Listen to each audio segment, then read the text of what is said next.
One thing that happened for me during COVID-19 and the lockdowns and everything is that I gave up my gym membership and I started working out in my bedroom. And now that 2021 is here almost, and with the vaccine and everything, I could go back to the gym, but I'm not sure that I want to.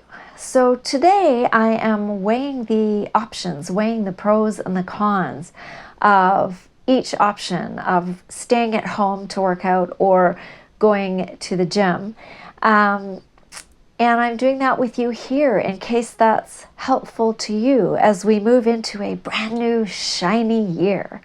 I'm Jen, and welcome to my channel where I help you to get the job, to love your work, to advance your career, and to be the most healthy and best you that you can be so that you can be successful. Because if you are fit and healthy and feeling good, you'll do much better at work and in your career and be more successful. If you are new here, welcome. Please hit that subscribe button so that you don't miss any of the content that I will be sharing out with you. If you have been here before, well, hello and welcome back. Thank you so much. I am so glad that you have come back to this channel.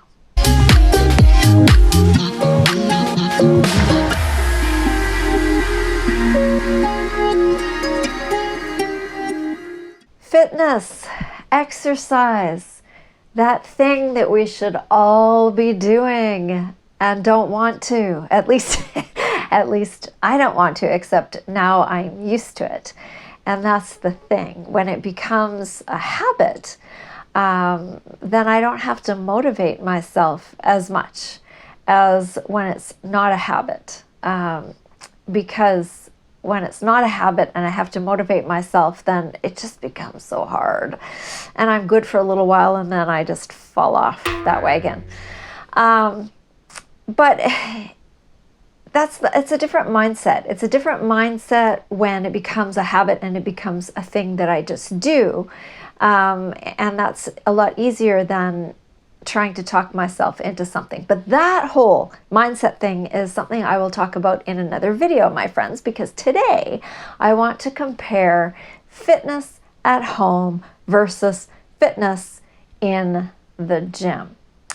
Because when you are feeling healthy and strong in your body, your brain is happier.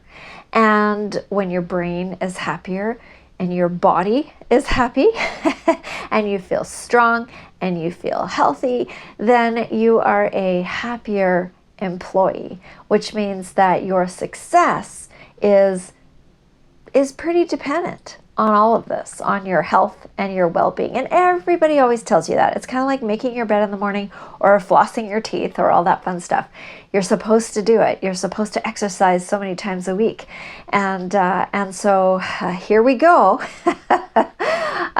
Things generally don't go well if you're not healthy. And so 2021, my friend, is the year. 2021 is the year. We say that about everything right now. We are going to get healthy and we are going to succeed in work and in life. My prediction and my goal, and I'm not going to say resolution because I think resolutions are crap, but I am going to say that it is my prediction and my goal that we are going to succeed, all of us together, and be healthier and well in life in 2021. All right, so today I am going to look at 5 different factors to do this comparison between working out at home and working out in a gym setting. And it doesn't matter if I'm talking about a community center or a fancy schmancy gym or anything in between your generic regular kind of gym. Just the gym, whatever you see in your mind when I say that. And you can adjust this, of course, to your context and your situation. So the 5 things that I'm going to look at today are time, cost, amenities, community, and motivational factors. So those are the 5 things. So we're going to start with time. So as far as working out at home and time goes, it takes absolutely no time to get to your workout space. You can do it wherever you want, wherever you've got space in your house, and it takes you almost zero time to get there. So that's a good thing.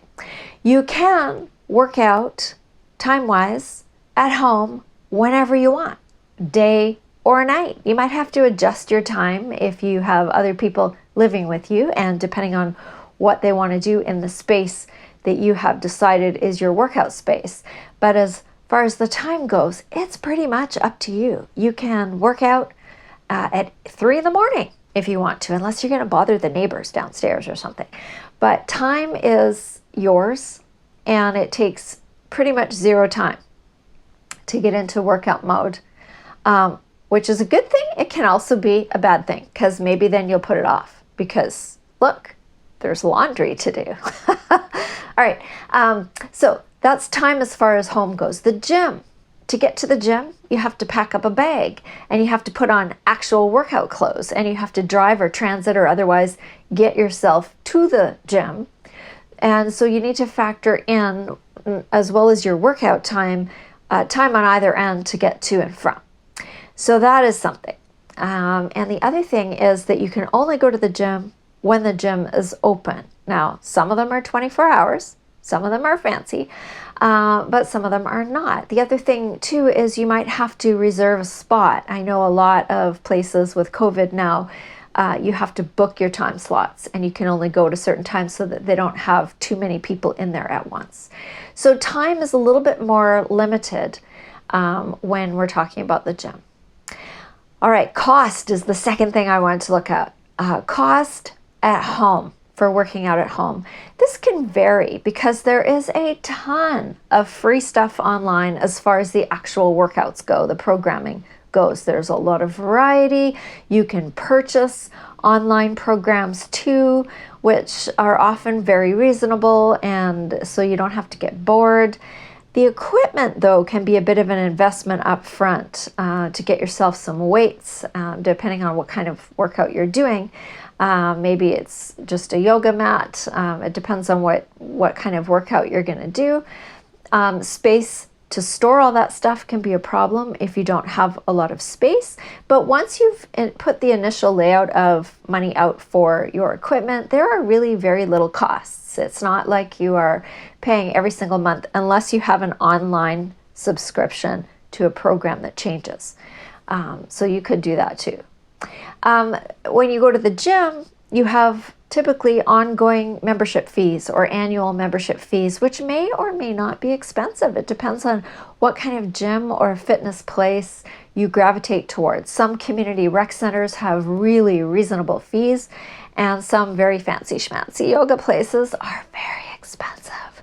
And you're paying per session, or you have to buy an annual membership, or there are lots of rules. Then there's the whole personal trainer thing, which I can't afford, but there are some very reasonable gym memberships around as well. So your budget might be what determines this part of it for you. I did purchase a few years ago a really great set of adjustable weights that I have used a lot. I'm not sure if you can still buy them or not. I will put the link down below if they are still available. They were Bowflex weights, and you just dial for how heavy you want, and it's the same bar. I was going to say stem, Gardner, the same bar, and then different weights will attach on when you lift them. They're very cool. Anyway, I bought those a long time ago. They're perfect for what I need. I have an ancient yoga mat that I think is kind of peeling and needs to be replaced one of these days. And I just bought a foam roller, which is great. And then somebody gave us an old treadmill that they were using as a clothes rack in their bedroom. It was a great place to store clothes, so it was practically brand new. So we have an old treadmill that is downstairs, and we use that sometimes. But if you don't have any equipment at all and need to purchase some equipment, then that is a consideration, and that might not work for you. So that's something that you can weigh. So that was the second thing, was cost. The third thing are the amenities.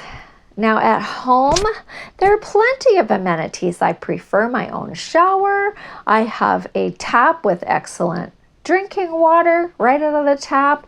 I can play my own music. I am limited in the equipment that I have at home, and I certainly don't have any fancy elliptical machines or any other machines other than that old treadmill. And there's no pool, and there's no hot tub here, and there aren't classes full of people, which may or may not be a bad thing. I don't think there are any classes on right now anyway, at least not where I am, because of the pandemic and the restrictions. But I have always loved a good teacher and a bunch of fun people in a Zumba or a yoga class, and that is not happening right now, and that is not really happening at home. I mean, if you're watching one on screen, that's great. But as I said before, as far as amenities go, I have what I need here, as far as a shower and my weights that I bought that are quite old, but they still work, and my yoga mat and stuff. And there are no end of online teachers to choose from, and again, play my own music. So that's good. If you go to the gym, there is a plethora of equipment for you to choose from, depending on what kind of gym you go to. There are trainers, there are teachers, there are group classes when that kind of thing is allowed.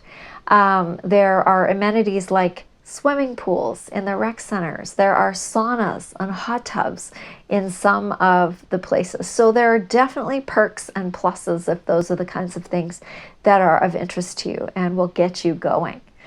Because there is any kind of exercise is good exercise, right? As long as you do it, as long as you're actually doing it, right? So there's no right or wrong here. I'm just trying to figure it out for myself and hoping that this will help you sort out for yourself this question. The fourth thing is community. So at home, unless you have someone at home who wants to work out with you and do, spontaneous workout day or something, it's mostly a solo proposition. However, that might be exactly what you want. That might be a good thing. For safety reasons right now, I think it is. It's also, the fitness program that I have, it's also possible to find community, because the fitness program that I have, I don't have it, I have signed up for it, has a private Facebook group associated with it. And you can go on this Facebook group and you can chat with people, and they're very active, and it's a very social group. So there is a community, albeit a community in a different way than if you and a bunch of buddies decide to go to the gym and then after the gym go out for coffee or drinks or whatever after the workout. So I'm not really bothered about this one. I'm not going to work out for the community. That's not my purpose. I know some organizations that is part of the whole purpose, but for me it's more of I want to be fit, I want to be healthy, so I'm not bothered about the whole community aspect. Community at a gym. There are people at a gym. And again, sometimes this is a good thing. Friends and other people can motivate, can add a little bit of competition, can inspire, can encourage. Sometimes it's fun to go to the gym with somebody else and to try something else. And this depends on your personality. You might really need a community in order to keep motivated and to feel that you want to get up and go and to get fit. But, running clubs, all these different groups of people that work out together. Some people need a workout buddy to keep themselves accountable, and that might be something that you need. And you would get that in a running club, in a workout class, in a gym where there's a sense of community. A few years ago, well, quite a few years ago now, I went to a morning workout class a couple of times a week because there was a community rec center in walking distance from where I lived at the time, and my work schedule allowed me to do this a couple times a week in the morning. And there was a group of women there, older women, who would work out together, and then they would head downstairs directly to the little coffee shop in the community center for social time. And it felt like it was almost more important to have the social time than the workout for them. And I was graciously invited to join them, and I went a few times. It was very kind of them, but I could not spend 2 full hours a week both working out and then the hour workout and then going for the hour coffee time socializing. I couldn't afford the time with my work and everything else that I was busy doing. So I only went a few times, but I could see that they were a very bonded, lovely group of people, and kind to open up to new people joining them as well. And so that was a real social thing, a community that was part of the workout. And of course, if one of them didn't show up, it's where were you on Tuesday kind of thing. So it was kind of a fun group. So if that is important to you, then a gym or a fitness class or a community might be required. All right, that was the 4th thing. The 5th thing was, number 5 was motivational factors. So at home, I feel fairly motivated, and I usually, one of the tricks or hacks that I do is when I get up in the morning, I don't put on my robe or whatever, I get right into my workout gear the minute I get up so that I have no excuses. Because if I don't do that, then it's really easy to find, a gazillion other things that would be more exciting and fascinating to do, like cleaning a toilet. Or dusting the television stand, or just doing something that, randomly I would not want to do. But when I'm faced with, having to work out and, clean, I would pick cleaning. But if I'm in my workout clothes, then I'm playing this little game with myself where I can't change until I've worked out. And then I can have my shower, then I can change into real clothes, right? So far it works. And so it doesn't matter if you have these silly little games, but that's what helps me to stay motivated. And I am happy to say, this is the end of December when I'm recording this. I have been working out every single day without fail, without missing one single day. I didn't even miss Christmas Day since July of 2020. And my workouts are not super long. They are 20 to 40 minutes, depending on what day it is and what the program is. But my motivation in all of this is to be a fit and healthy human, right? So #goals. So far, this is what's working for me. Now, the gym, the motivational factors for the gym. If I'm paying for the gym every month, I would be motivated to use that so I'm not wasting money, right? I better be going because I don't want to waste the money. Well, that's one motivation. If I have a workout buddy to go with, then that could be motivating. The kickboxing gym, which is the most recent gym membership that I had, I worked out there for 4 years. And I really loved it for a long time. But toward the end, my only motivation for going was the money that I had to pay every month to be able to go there. But twice a year, this gym had a sticker challenge. And you know what? Even though this sounds completely ridiculous, because I have been adulting for a really long time now, I was super motivated to get my little sticker on that big sheet that hung on the wall every time I worked out. You had to say that you would work out at least 12 times in the month, and if you worked out more, you were entered in at 12 times into some draw. And I don't know, maybe I'm competitive or something. I didn't actually want to win the water bottle lame prize that they were offering. I just wanted to work out and see the stickers on the sheet, and that I was keeping up with everybody else. So that was, it was silly maybe, but it helped, right? So maybe you could put your own little sticker challenge up at home. I don't know. Anyhow, that's working out at home versus working out at the gym. And at the end of this, for me, I am pretty sure that I have made my decision. I think I am going to save time, because time is really precious to me. I'm going to save money because the workouts that I'm doing right now are basically free, although I am paying the workout person on Patreon because I believe in supporting people who are putting content out into the world. I'm going to save energy. I'm not going to have to dress in anything anyone else can ever see when I do this. And for now, I'm going to feel safer. I think staying at home, it's more efficient. But that could change, right? That could change. But for now, that's what I'm going to do, I think. How about you? I would love to know what you have decided to do after watching this video. Put your decisions in the comments below because I really want to know if you're going to stay home working out or if you're going to go to a gym in 2021. Don't forget to like and subscribe, and I will see you next time.